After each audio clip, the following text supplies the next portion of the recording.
नमस्कार दोस्तों, आज हम बात करेंगे चाफेकर्स ब्रदर्स की कि किस तरह इन्होंने अपना क्रांति में योगदान दिया और किस तरीके से इन्होंने उस समय अंग्रेज़ों की हालत बहुत ख़राब कर दी और देश में एक क्रांति की जिसे कहते हैं लहर सी दौड़ा देना, वो कैसे इन ब्रदर्स ने शुरू किया। देखेंगे इन तीनों भाइयों की पूरी कहानी कि किस तरीके से इन्होंने अंग्रेज़ों की हालत ख़राब की और अंग्रेज़ों को यहाँ से निकालने में और देश में जो एकता की हमारी कमी थी उसको कैसे इन भाइयों ने पूरा किया। तो सबसे पहले देखते हैं इनके बारे में। तो ये 1897 में जैसे इनका जो सबसे मोस्ट कांड किया था वो इनका था 1897 का। तो चाफेकर जो ब्रदर्स थे ये तीन भाई थे जो सब तीन थे। एक तो बालकृष्ण चाफेकर, दामोदर हरि चाफेकर और वासुदेव चाफेकर।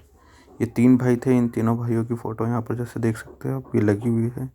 ये चाफेकर ब्रदर्स के नाम से बहुत फेमस है। कहीं पर ये चाफेकार भी आ जाते हैं लिखे हुए, वैसे चापेकर ब्रदर्स हैं। ठीक है, तो इस पर आपको कन्फ्यूज़न नहीं होना, ये एक ही नाम है। जैसे कि अब इनका परिचय देखते हैं। जैसे दामोदर हरि चाफेकर ये सबसे बड़े भाई हैं इनके। उसके बाद है बालकृष्ण चाफेकर और वासुदेव चाफेकर। तो ये तीन भाई हैं। जो इनमें से सबसे बड़े जो भाई हैं इनके अपना दामोदर हरि चाफेकर, ये एक तरीके से क्रांतिकारी थे। शुरू से इनके अंदर क्रांति की एक तरीके से मन में ज्वाला चलती रहती थी, मतलब अंग्रेज़ों के खिलाफ। तो ये देशभक्त थे एक तरीके से, यानी देश के बारे में ज़्यादा टाइम अपना इसी के अंदर ही, मतलब ऐसी ही गतिविधियों में लगे रहते थे। उनके बाद बाकी ये जो इनके दो भाई थे बालकृष्ण चाफेकर और वासुदेव चाफेकर, ये थोड़ा भजन कीर्तन टाइप में इसमें ही लगे रहते थे, मतलब भक्ति भावना वाले ज़्यादा थे। जैसे इनके पिताजी भी थे भक्ति भावना वाले, वैसे ही ये भी थे। तो इनका थोड़ा ध्यान देश प्रेम पे कम था, मगर इनका तो बहुत ज़्यादा था। जो दामोदर हरि चाफेकर हैं, इनका सबसे ज़्यादा ध्यान था देशभक्ति पे। तो अब देखते हैं आगे की इनकी, मतलब कि कैसे कैसे इन्होंने शुरुआत की इस चीज़ के बारे में। तो अब इनका सबसे पहले एक परिचय देख लो। ये चिचवाड़ा गांव महाराष्ट्र के पुणे में ये रहते थे। माता का नाम जो था इनके द्वारका, पिता का नाम इनका था हरिपंत चाफेकर।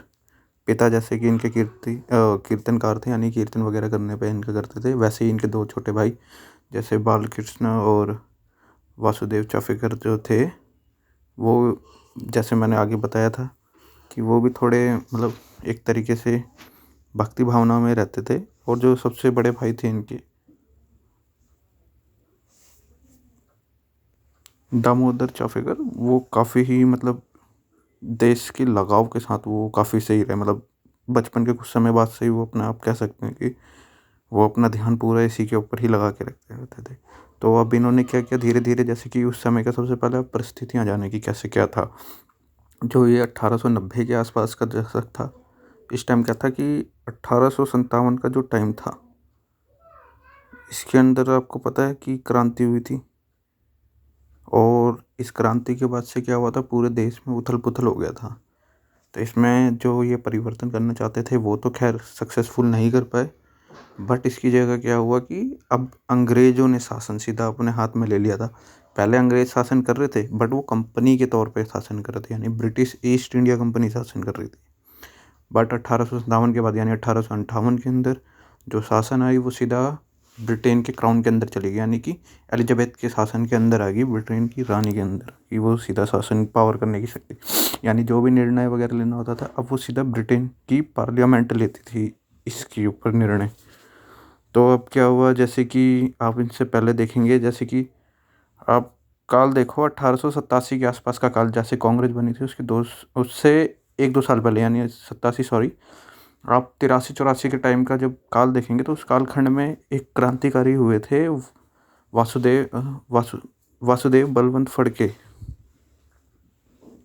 उन्होंने जो अंग्रेज़ों की हालत ख़राब की थी उसके वजह से अंग्रेज़ों को 1885 के अंदर कांग्रेस की स्थापना करनी पड़ गई थी कि ऐसा ना हो कि गांव-गांव का बच्चा मतलब पूरे भारत का हर एक नागरिक खड़ा हो जाए देश की क्रांति के लिए।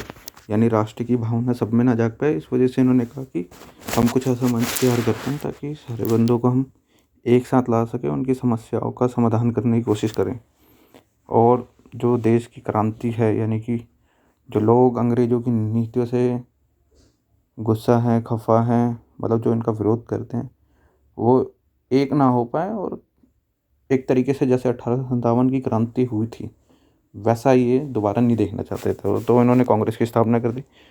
और इसी टाइम का जो कालखंड था, आप इस टाइम पे देखेंगे कि कांग्रेस का उदय हो गया, तो नरमपंथी भी आगे थे। और इस टाइम पे से सबसे ज़्यादा जो प्रभावित, जो इस टाइम पे एक क्रांतिकारी हुए थे हमारे बाल गंगाधर तिलक, वो उनके लेख इस टाइम मराठा और अपना केसरी के अंदर सबसे ज़्यादा वो अखबार छापते थे, तो उनका इन्फ्लुएंस सबसे ज़्यादा था। और ये जैसे कि महाराष्ट्र से हैं, तो महाराष्ट्र के ही वो थे, और महाराष्ट्र से ही सबसे ज़्यादा, महाराष्ट्र और ये इस टाइम गुजरात महाराष्ट्र एक ही था, तो काफ़ी बड़ा एरिया इनके पास था उस टाइम पे, बॉम्बे करके। तो अब उनके लेखों का प्रभाव भी इनके ऊपर पड़ता रहता था धीरे धीरे। तो अब आगे चलते हैं और सीधा हम उस कालखंड पे आते हैं जिस समय पे ये मतलब होना शुरू हुआ। और एक चीज़ और, जैसे कि ये मैंने लिखा हुआ है कि 1893 में क्या किया इन्होंने, गणेश उत्सव और शिवाजी उत्सव मनाना शुरू करवा दिया। जैसे कि जो इनकी मंडलियाँ थी उसके अंदर इन्होंने काम किया, और इन्होंने एक तो ये कार्य भी किया, और इसके साथ एक और था, जैसे इनका एक संगठन भी था, जैसे हिंदू धर्म संरक्षणी। तो वो भी एक एकता का काम करते थे, जैसे कि जितने भी एक जाति यानी हिंदू के लोग हैं, हिंदू संप्रदाय के, उनको एक साथ इकट्ठा करने का ये तरीका था। ये बाल गंगाधर तिलक ने बनाया था सबसे पहले, मतलब उन्हीं के टाइम से ये चलता हुआ आ रहा था गणेश उत्सव और शिवाजी उत्सव, तो इन्होंने भी ये प्रारंभ किया। और हिंदू धर्म संरक्षणी, इन्होंने भी एक संघ बनाया। तो इस तरीके से ये लोगों में चेतना और आपस में लोगों को इकट्ठा करने का ये एक तरीके से कार्य कर रहे थे कि एकजुटता आ जाए, जिससे राष्ट्र की भावना जागे और दमनकारी नीतियों का विरोध किया जा सके समय आने पे। तो ये काम के लिए ये पूरा अपने तरीके से एक्टिव थे, और इस टाइम ये तीनों ब्रदर्स फुल एक्टिव थे इस काम के लिए। और जैसे आप देखेंगे कि इन्होंने मतलब कुश्ती वगैरह पे, इस पे काफ़ी फोकस किया, जैसे लोगों को ट्रेंड करना, फिज़िकल उनकी हेल्थ को मेंटेन करवाने पे इन्होंने काफ़ी ध्यान दिया कि वक्त पड़ने पे सब काम कर सकें एक साथ, और मतलब एक तरीके से साहस का परिचय दे सकें उनको। अब आते हैं इनके मुख्य कारणों पे कि एक्चुअल में ऐसा क्या हुआ जो जिसकी वजह से सबसे ज़्यादा क्रांति। तो इसके अंदर सबसे मुख्य जो कारण मिलेगा वो आपको ये मिलेगा कि 1897 में 96 जो 97 का जो एरा था, उसके अंदर जो प्लेग फैला, उससे जो लोगों की मौत हुई, उसका जो तत्कालीन कारण था वो यही था कि इस वजह से सबसे ज़्यादा इनका ये हुआ। उसके साथ ही आग में जो घी का काम किया वो बाल गंगाधर तिलक के लेख ने किया। तब मैं दोनों का आपका रिलेशन बताऊंगा कि ऐसा क्या हो गया जो मतलब इस तरीके से क्रांति को अंजाम दिया गया, मतलब ऐसा क्या एकदम से हुआ। तो सबसे पहले ये देखते हैं 1896-97 में जो बोबोनिक प्लेग आया था, उससे क्या हुआ एक्चुअल में। ये जो प्लेग होता है, सबसे पहले तो आप ये समझो कि किताबों में ये लिखा हुआ नहीं मिलता है कि एक्चुअल में ये प्लेग होता है क्या। प्लेग जो बीमारी है ये ना चूहों से फैलती है। ये चूहों के थ्रू होने वाली बीमारी, जैसे चूहे हो जाते हैं उससे जो गंदगी फैलती है या फिर उनकी वजह से जो बीमारी होती है उसे प्लेग कहते हैं। और ये जो बीमारी मतलब इतनी भयंकर होती थी कि एक घर से आप मान लो अगर 6 या 7 बंदों की फैमिली है तो समझ लो 1 या 2 बचते थे, बाकी सब मर जाते थे। तो ऐसे तरीके से होता था। तो इसके अंदर जो इन्हें ना यहाँ पर क्या हुआ, प्लेग की नियुक्ति यानी देखने के लिए जनरल रैंड को ना अपॉइंट किया गया कि आप यहाँ पर जाएं और चेक करें कि जिसको प्लेग है उनको आर्थिक सहायता दी जाए, क्योंकि अब अंग्रेज के राज्य के अधीन था बंगाल, मुंबई और अपना कलकत्ता। तो सॉरी, बंगाल, कलकत्ता और मद्रास, ये 3 स्टेट इनके पास ही थे पूरे, जिस पे ये पूरी एक तरीके से अपना मनमाना अधिकार करते थे और चला रहे थे। क्योंकि प्लासी की युद्ध और जो बक्सर की युद्ध हुई थी उसके बाद ये जो क्षेत्र दिया था उस पर पूरी तरीके से इनका अधिकार आ गया था। तो उस समय इनको कार्य दिया गया कि आप घर घर जाके चेकिंग करें कि जिसको बीमारी है उनको मतलब इलाज वगैरह करवाया जाए उनका। तो इन्होंने क्या किया कि वहाँ प्रदमनकारी नीतियाँ अपनाई, जैसे मंदिर वगैरह में ये जूते पहन के चले जाते थे, लोगों को मारना पीटना, उनको एक तरीके से उनकी सुरक्षा करनी चाहिए, उनको सहायता करनी चाहिए, तो ये उसकी जगह इन्होंने अपनी पूरी दमनकारी नीति अपनाई, लोगों को मारा पीटा, ऐसे करके ये काम करते थे एकदम गंदे तरीके से। तो इससे क्या हुआ कि जनता में तो रोष पहले से ही फैला हुआ था एक तरीके से अंग्रेज की नीतियों के खिलाफ। और इन्होंने जो गड़बड़ियाँ की, जो इस तरीके से कार्य किए इन्होंने, कि पूरी की पूरी फौज लेके चले गए, लोगों को मार रहे हैं, उनका इलाज करने में उनकी मदद करनी चाहिए, एक घर से इतनी लाशें गिरे जा रही, तो इन पे उस पे ध्यान नहीं है इनका। इनका पूरा ध्यान इसके ऊपर ही चलता जा रहा है कि मतलब कैसे करें, मतलब एक तरीके से घृणा की भावना से कार्य कर रहे थे ये। तो अब ये तो तत्कालीन कारण हो गया इनका। उसके बाद क्या हुआ कि इसी टाइम तिलक जी की अपने अखबार में लिखते हैं कि जो गीता की एक तरीके से लाइन लिखते हैं, उसमें लिखते हैं कि अधर्मी को मारने से पाप नहीं होता है। एक्चुअल में अधर्मी को मारने से धर्म की स्थापना होती है, एक तरीके से ये कह सकते हैं। वो यही लिखते हैं कि अधर्मियों को मारना पाप नहीं होता, जो इस तरीके के कुकृत्य कर रहे हैं, यानी कि लोगों को मदद करनी चाहिए उसकी जगह पे ये जो ये गलत कार्य कर रहे हैं। तो इसके वजह से खुंदक में आते हैं वो ज़्यादातर।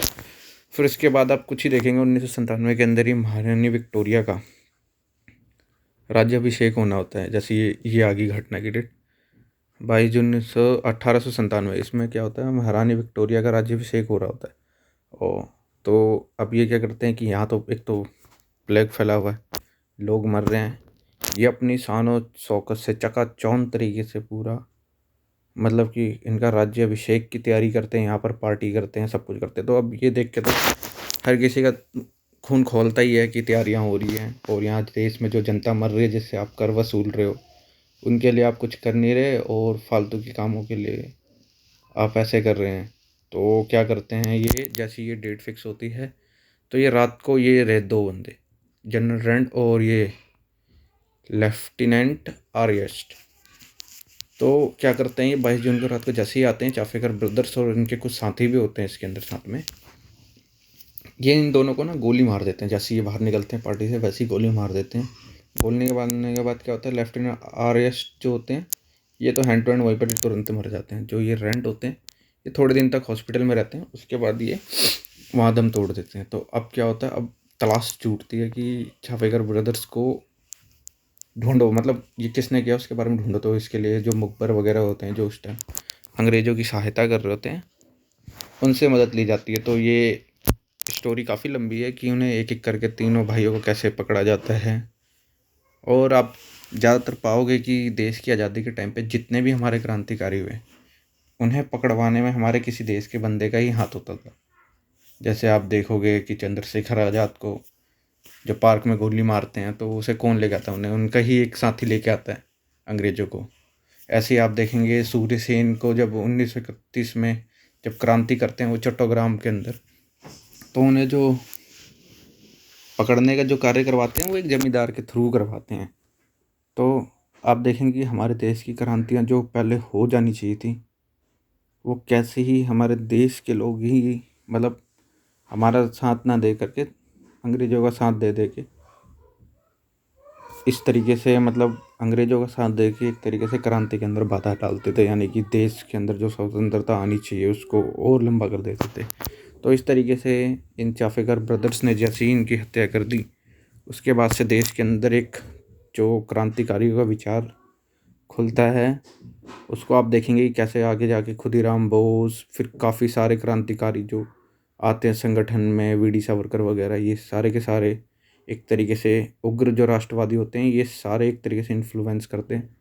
और जो देश की आपकी क्रांति देखेंगे, जो बाद में इनके जो सबसे बड़े एक तरीके से आप क्रांतिकारी नेता जिन्हें हम कह सकते हैं सुभाष चंद्र बोस, उनका भी कितना बड़ा योगदान होता है। तो ये सारे इंस्पायर्ड होते हैं इन्हीं से, चाफेकर ब्रदर्स हो गए और हमारे खुदीराम बोस, प्रफुल्ल चाकी हो गए, इनके थ्रू एक तरीके से सब कुछ होते हैं।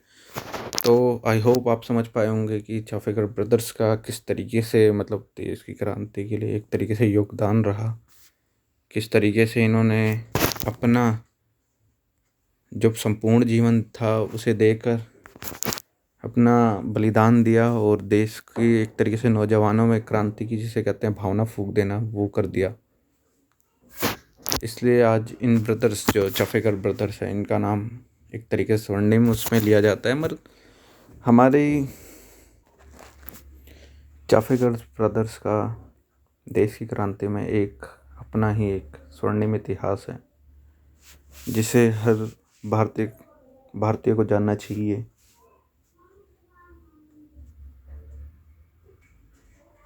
आई होप ये लेक्चर आपको पसंद आया होगा। ये तो एक तरीके से आप संक्षिप्त इनका परिचय था, एक तरीके से इनकी क्रांति का एक छोटा सा रूप आपको प्रस्तुत किया था यहाँ पर। कभी और इसके बारे में एक विस्तृत चर्चा करेंगे। आई होप आपको ये लेक्चर पसंद आया हो। धन्यवाद।